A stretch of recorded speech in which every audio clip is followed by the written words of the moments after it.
state government, we had about a $6 billion appropriation from the state legislature. We were close to $5.2 billion. And what has happened throughout the entire world, when you had the subprime debacle, it hit the whole world. And New Mexico, we had last year, we had a 3.2% cut across the board. All state government had to cut back 3.2%. There's a speculation that there's another $100 million shortfall, so that may be a 2% cut. So if you had the shrinkage from a $6 billion budget to a $5.2 billion or 5.5, and they may be getting close to $5 billion, this is revenue that's not coming in.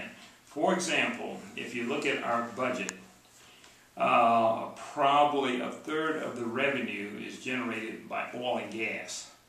The natural gas has been depressed for quite some time. So when we look at gas, the crude oil, every dollar of a barrel of crude oil brings in about $4 million. Every 10 cent cubic feet of natural gas brings in somewhere in the neighborhood of $11 million.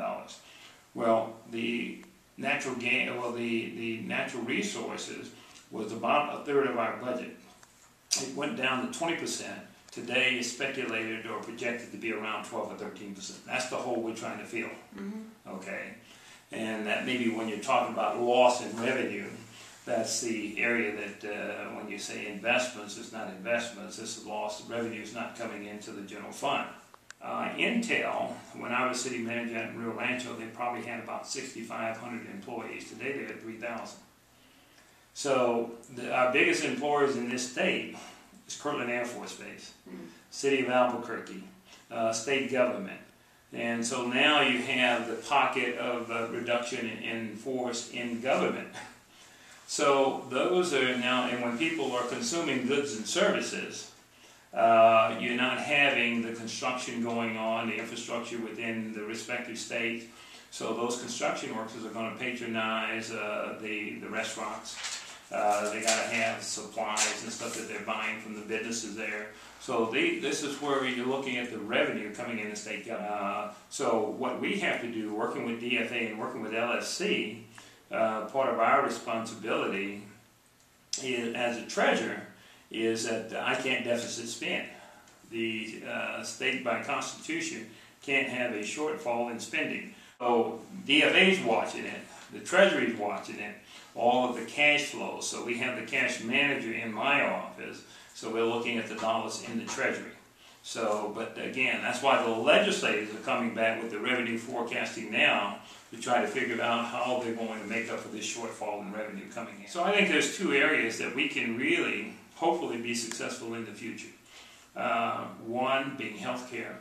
Rural healthcare is something that we don't have nurses out there, we don't have the physician assistants, we don't have the physicians there. So that's a growth area because of all the baby boomers. So that's a job area in the future. But we also have the area of alternative energy. New Mexico is looking at solar. We're looking at the wind energy. We're looking at photovoltaic. So all of these are areas with the San Diego National Laboratories, with Los Alamos, with Phillips Lab. I think we're on the cutting edge of hopefully creating a new sector there in reference to alternative energy. So I'm hoping as we talk about jobs in this state, the other area that that's associated with that, the first thing people ask, do you have an educated workforce? Do you have a trained workforce? And then they want to know about crime. So those three areas really, and we're going to have to address this education system if we want to attract the type of jobs that you're talking about. Years ago, and I say that, have we stopped crime in this country? Have we stopped it in the world? And there is a lot of different circumstances on why people may do something illegal, unethical. What you try to do is try to put some processes in place that hopefully it would prevent. For example, there's also a law saying you can't bind future administrations on something you did. So this may be counterintuitive, Say, for example, if I come in, I want to give you a litany of things I'm going to do. When I came back this time, they had combined the cash manager and chief investment officer. So they organized and restructured the office on how they felt it ought to be. So that's why I say it's very difficult to say if you can put all of these things in place and then this is the way it's going to be forever. There are no guarantees. We have, right now, in the civilized countries of the world, we have more people in penal institutions than anybody else. So my concern is telling us we got a problem. Have we solved the root of the problem? And so I'm a realist. I don't want to promise you that if I say that this is going to stop this, and then it doesn't stop you, and you're going to say, how come you told me it was going to stop it? And it didn't. Well, I was taken back because I got elected to be the state treasurer. And by statute, you sit on the board, so when I'm reading this stuff in the paper, I'm saying, well, what in the world is going on? Because we had problems in the Treasury, I didn't realize we had problems with other entities here. So, yes, I felt that when I ran for this office, that I said I wanted to do two things. I wanted to restore honesty and integrity back to this office.